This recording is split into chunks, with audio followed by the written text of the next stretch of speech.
इस्लाम में जिस तरह रमज़ान की बहुत अहमियत होती है, उसी तरह दुनिया भर के मुसलमानों के लिए मुहर्रम का महीना भी काफ़ी खास होता है।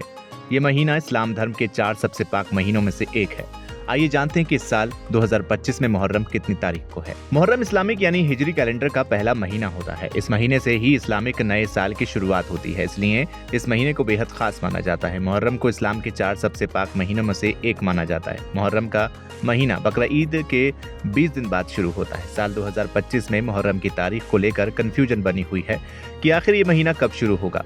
आइए आपको बताते हैं कि मुहर्रम का चांद कब दिखेगा और इस महीने की अहमियत क्या है। इस्लामिक कैलेंडर का पहला महीना मुहर्रम का होता है। ऐसे में नए चांद के दिखने पर ही इस महीने की शुरुआत होगी। ऐसा अंदाजा लगाया जा रहा है कि 2025 मुहर्रम 27 जून शुक्रवार की शाम से शुरू होगा। हालांकि इसकी कंफर्म तारीख चांद के दीदार पर ही निर्भर करती है। यानी पहला मुहर्रम 27 जून शुक्रवार की शाम से, 10 मुहर्रम यानी आशूरा का दिन 6 जुलाई 2025 रविवार को। इस्लाम में मुहर्रम का 9वां और 10वां दिन बेहद अहमियत रखता है। इन्हीं दिनों करबला की जंग हुई थी। मुहर्रम महीने के 10वें दिन को यौम आशूरा भी कहा जाता है। आशूरा के दिन को पैगंबर मोहम्मद साहब के नवासे इमाम हुसैन की शहादत के रूप में मनाया जाता है, जो करबला की जंग में शहीद हो गए थे। आशूरा का दिन सुन्नी और शिया दोनों मुसलमानों के लिए अहम है, हालांकि उनके लिए इसका मतलब अलग अलग है।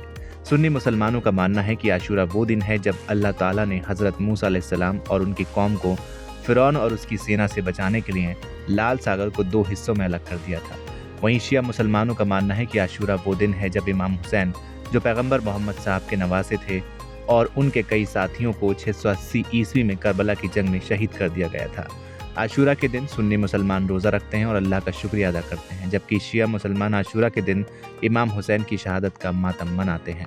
मुहर्रम सिर्फ नए साल का महीना नहीं, बल्कि त्याग, बलिदान और सच्चाई के लिए लड़ाई का प्रतीक बन गया है। इमाम हुसैन और उनके परिवार की कुर्बानी को याद करते हुए इस महीने को शोक के रूप में मनाया जाता है। वहीं कई जगहों पर इस दिन ताज़ी निकाले जाते हैं। लोग करबला की घटना को याद कर मातम मनाते हैं। इसलिए मुहर्रम को शोक का महीना यानी गम का महीना कहा जाता है और मुसलमान पूरी श्रद्धा के साथ इस महीने में इबादत भी करते हैं। फिलहाल इस वीडियो में इतना ही। उम्मीद है आपको ये जानकारी पसंद आई होगी। वीडियो को लाइक करें, शेयर करें और चैनल को सब्सक्राइब करना बिल्कुल न भूलें।